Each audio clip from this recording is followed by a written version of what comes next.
Hello and welcome, I'm DDF Racer, and today I'm getting back in the USF2000 car for one more race this season in iRacing. Out of everything I've driven in iRacing, this car is probably the one I've bonded with the most. But maybe it was always going to be like that since I already really enjoyed it in R-Factor 2 and also its race room equivalent, the Tartus F4. It's not been an easy car to learn, but the great thing about the iRacing schedule is the variety of tracks the USF2000 has raced at. Long Beach Street Circuit, Southern National Short Oval, and classic road courses such as Spa and Watkins Glen. And today, I get to drive it in a housing estate. Well, technically, no, that's not true. It may currently be a housing estate in the real world, but in the virtual world, the Oran Park circuit is very much alive and well, thanks to a laser scan which was taken before its closure in 2010. I've previously done a Rookie Mazda race here, and really enjoyed it, but the USF2000, it's a little bit faster than the MX-5, so I'm looking forward to revisiting Oran Park to see how it drives with a lot more grip. I hope you guys enjoy.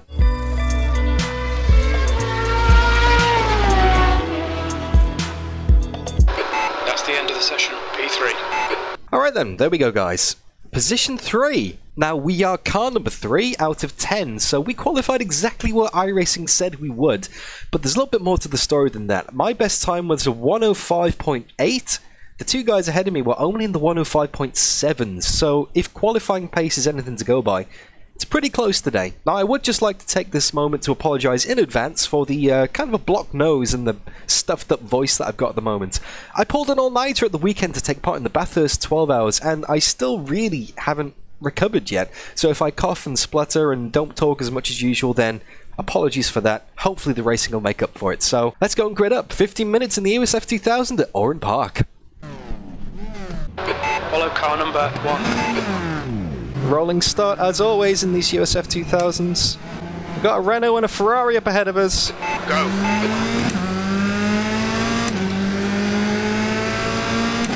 Gonna move to the outside.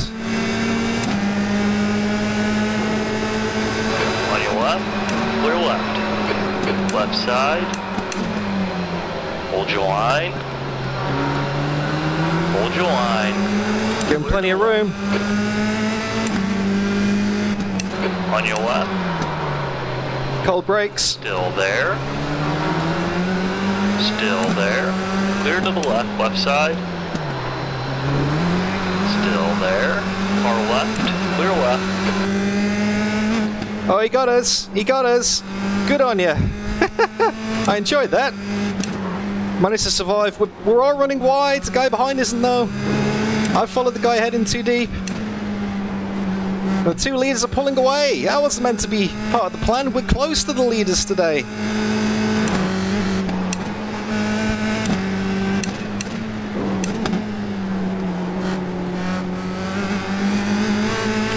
Oh, it's so skatey, this thing. Track temperature is nearly 49 degrees. No wonder it's sliding all over the place, even with cold tyres and brakes. Down to 4th after one lap, okay.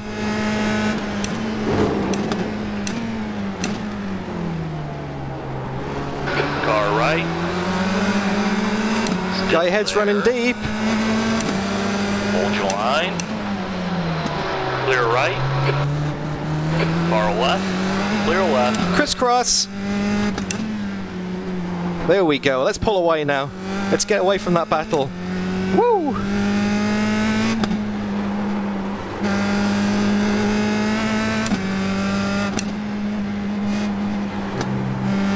Leaders haven't pulled away as much as I thought they would, which is nice. Back into 3rd then, okay. That was a pretty tense start. The battles in the USF2000 at Spa were right in the back of my mind then. Well, right in the front of my mind actually. I didn't want to have contact with what's his name, Connor behind us. The guy in front has just done a 106.20. P3. That lap time was 106.61. He did run deep a few times. I had to take advantage of that while I could. Well, he is holding on nicely behind us. Gotta be so easy on the brakes. It's so easy to lock these things up.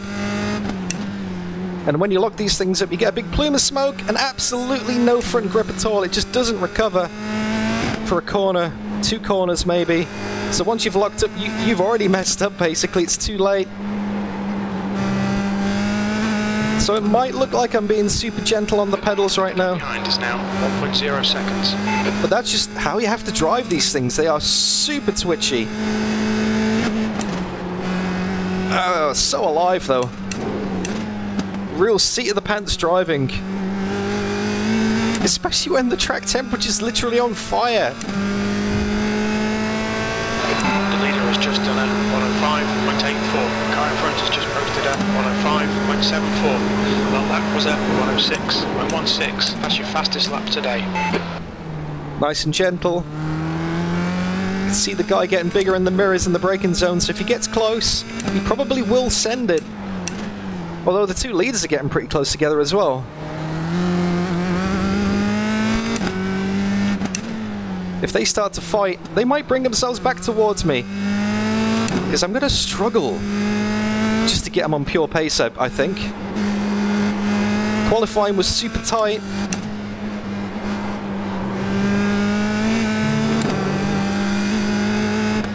So we're going to need a little bit of fortune to play into my hands here. It's only 3 seconds. It's not the end of the world. But these are very short races, only 15 minutes. And it is a very short lap though, so it might seem like I'm driving for longer than usual today. But we have a... whoa, nearly 5 minutes gone already, wow. 105.47, you've just done a 106.28. Okay, he's actually gapping us up ahead. About 8/10 faster that lap. So we're not going to catch him that way. But they are very close. And I must admit, I am loving this experience, this driving experience in the USF2000. Okay, 10 minutes to go. That's 10 minutes left. You're looking really good. Come on, keep at Oran Park here. I mean, it's one thing doing this in an MX-5, but through a USF2000 round here, whoa, it's pretty special. When you get your apexes, that is. Come on, Dan. There's so many tricky corners here with the elevation. Like that corner there I just went through. There's a little crest just at the apex that like to kick the rear out. But the chicane before, there's a crest just before the apex which just sends the car wide. You can't take your usual lines here. You really have to take the elevation into account. And I love it. You don't get that many other places. Just done a 106.33. Sector 2 is 0.43 off the pace. Oh, that was so close to a bin. I missed my turning point and got super uncomfortable on the brakes. You're pulling away. The gap behind is now 3.8. I had a minor lock up there. That may have looked very unspectacular to you, but trust me, that was a Code Brown moment. Oh, guy ahead's had a problem. Guy ahead's had an issue. He's suddenly in front of us. What happened there? Has he had a slowdown or something? We're catching him. P3.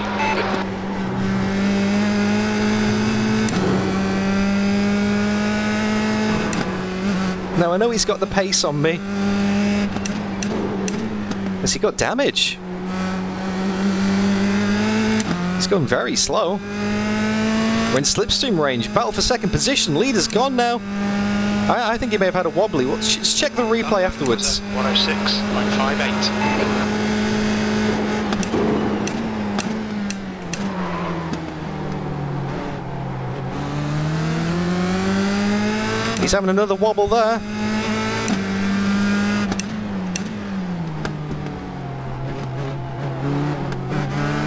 Oh, smart defending, covers the inside, does a JB, blocks the exit on me, stops me from getting a run. He knew what I was up to then.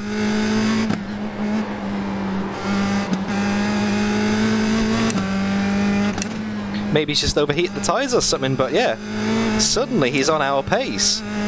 That's half distance. You're looking good for fuel. And I certainly haven't sped up. Oh, this chicane terrifies me. It's completely blind.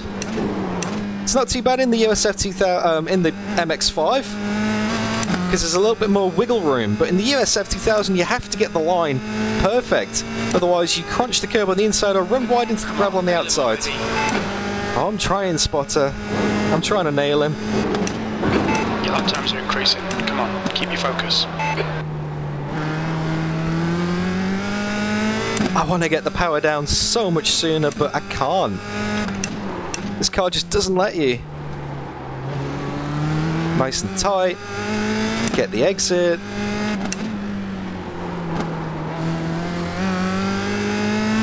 Looked like he had another little wobble there. I couldn't capitalise on it. Whoa! There goes the rear. Whoa! Another almost bin. And there goes the front. Ah! Cooked it. Absolutely overcooked it. The gap in front is now 1.1 seconds. Oh, he's having a wobble as well. I think this track temperature is catching a lot of people out.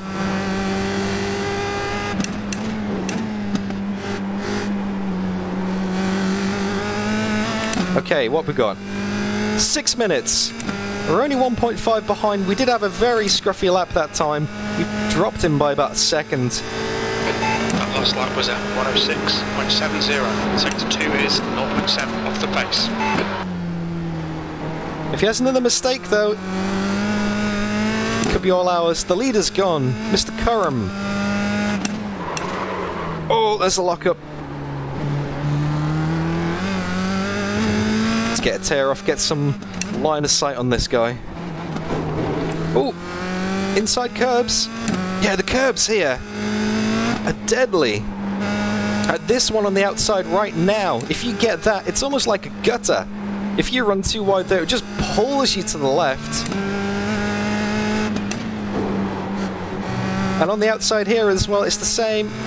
A lot of the curbs seem to drop away from the racetrack, which is very unconventional in terms of curb design. Oh, oh. 5 minutes to go. This is good. We'll be on the podium if we can keep it together. Yep, having a big wiggle there. Nice gap to the guy behind. Okay. You've just done a 106.75. Sector 2 is 0.47 off the pace. Sweeper and turn 2. It's just so sketchy. You got to brake, downshift, and turn it all at the same time in a car that really wants to just twitch. So you got to be so delicate. But hey, that's part of the challenge. If this thing stuck to the road, it wouldn't be anywhere near half as fun. And it's not like it's twitchy in an unpredictable manner. It's very predictably chaotic, I guess, is the way to describe it. It's like if you have a spin, you know exactly why you've had a spin. You just go back and watch the replay and go, yeah, I drove it in too hot there. It's not like some other cars in other sims. I'm not going to name names, that wouldn't be fair. But other cars in other sims that seem to defy logic, where it'll just snap on you and you're kind of left wondering, well, how did that happen? In this thing, you know exactly what happened, which is great. Forces you to be a better driver. It was 106.02. Yellow flag, caution. That's your fastest lap. You're 2/10 off the pace in sector 2. That wasn't the leader. That was Patrick. He's now a lap down, facing the wrong way on the apex to turn 1. Front is now 2.3. Oh, that gap's getting bigger. PT's pulling away. I don't think he's going to make another mistake. But then again, if anyone's going to make a mistake, it probably would be him. The only thing I can do really is just focus on my driving, get my lines right, and just hope for the best. You know, often I think I spend too much time worrying about what the other cars are going to do. So this is focus lap now, Dan. You guys can enjoy the sounds of iRacing. Headphones on, audio up, USF2000 Oran Park. Here we go, maximum concentration.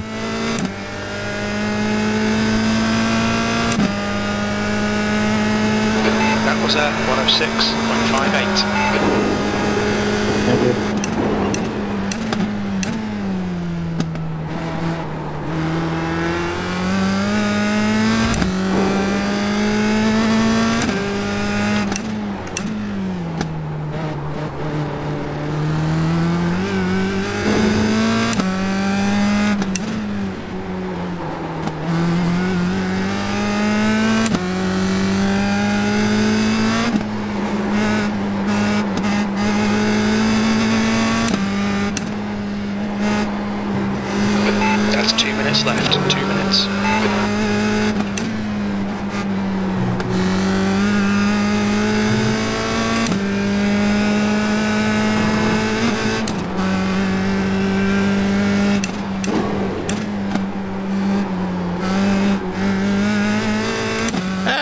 lap of Oran Park. Only 0.2 off my best. Back into the 106s. Your lap time was 106.24. Oh, low 106s as well. Hope you guys didn't miss me. It's only a short lap here, so I want to go quiet. I don't have to go quiet for long, which is a bit of a running joke on my live streams, really. Because whenever I say that, I never do stay quiet. I always say hello to someone in chat or just some random comment. So I actually stay quiet for a lap. I'm quite proud of myself for that, actually. But unfortunately, even with maximum concentration, I couldn't close the gap to the guy ahead.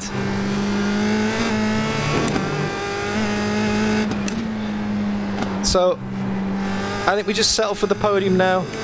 Although he is coming up to some lapped traffic, sorry. Can't even speak. Okay, last lap here. Yeah, 2 seconds back, too far back. We've got about 10 seconds to the guy behind, so yeah, this is a safe podium. Let's just bring it on home. Okay, now one more to go. Keep it together, we'll be on the podium. Your lap time was at 106.21. He says as he drifts it through the sweeper. That's not playing it safe.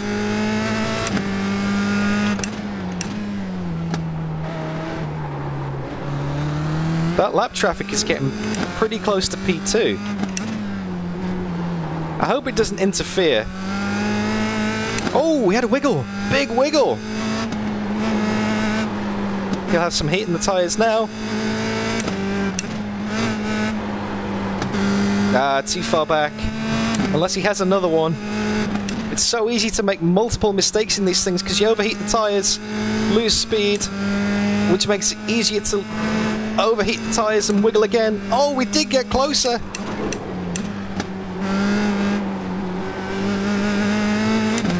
We gained a lot of time in that last lap, but it wasn't enough. Oh! We're on the podium. Good drive. Thank you, Spotter. In terms of iRacing, that was probably the most easily predicted one. Qualified third, finished third. Car number 3, so exactly what it says on the tin, I guess. So let's go and have a look at that replay. That was a very nice battle on lap 1. And also, I want to see what happened to the guy ahead, why he had a wiggle and came back towards us. Okay, so here we go, heading into the first corner for the first time, and old mate blue and grey on the inside in what looks like a Minardi 1999 livery. Very nice. Before they went to fluoro yellow with Telefonica. He gets us, we try and get him back on the inside. I'm locking up a tiny bit, he gives me a little bit of space. I'd probably leave him too much space, he gets the drive. And very respectfully doesn't turn in on me. I hold the inside again. Oh, big power slide. And that's what cost me at that time, but it's not over yet. So heading on to lap 2 now. And you can see I've got a good run on him here. Ready to take that position. He just brakes just a little bit too late. Sends it wide. He's on the outside. Old mate behind thought about it very briefly. Oh, he was so close to snap oversteering into me then. So I get the outside line here. He brakes deep again. Sends it wide, and I just play it cool, cut back on the inside, and that is position 3. Alright then, this is lap 6, and we're riding on board with the second place position. Let's see what happens. Let's see how he suddenly dropped 5 seconds and came back towards me. Oh, big oversteer. Oh, he completely loses it. Well, not completely, he was very lucky to gather that one up. Normally those kind of spins just keep on going. So he just got on the brakes, locked the tyres, probably had flat spots, which is why he couldn't keep up with pace for the rest of it. And you can see him here being very careful trying to get back up to pace. And there's me, Titan, behind him. Second and third position, although couldn't really do anything about it. And that's pretty much as exciting as it got, really. Another solid drive. Let's go and have a look at the results. Okay, there it is. Started third, finished third, car number 3. 0 instant points, I guess that went for me. And even though I finished what iRacing said I would, I still gained iRating. I didn't think I would, with the strength of field only being 1500, but hey, we're now up to 1948. And you can see there my safety rating is at 4.99. I am maxed out on safety rating because of the 12 hours of Bathurst, where I managed pretty much 4 hours of driving with only 2 incidents, so that has done me wonders. But what that basically means is that all I need to do now is do a couple of C license races, so like an advanced Mazda and a Radical, for example, and I should theoretically be promoted automatically to B license. I just need to get my minimum participation. I hope you guys enjoyed the video. I hope you guys are enjoying all of the iRacing videos that I'm putting out. Let me know if there is anything you want to see next season when it kicks over to hopefully B license. If there's any cars you want to see me try, let me know in the comments. But if you enjoyed this race, don't forget to leave it a like and subscribe to see all my future races as well. Anyway, thank you so much for watching again. You guys look after yourselves, and I'll see you all real soon.